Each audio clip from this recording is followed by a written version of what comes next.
Ha? Kailangan yan, sir. Pero hindi yan yung makapagpapasaya talaga sa'yo. Ay, ano makakapagpasaya sa'yo?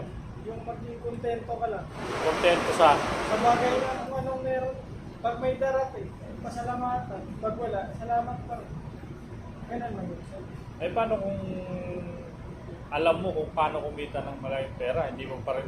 Hindi naman masama kumita nun, sir. Pag may oportunidad na kumita ng malaking pera sa malinis na paraan, okay na yun.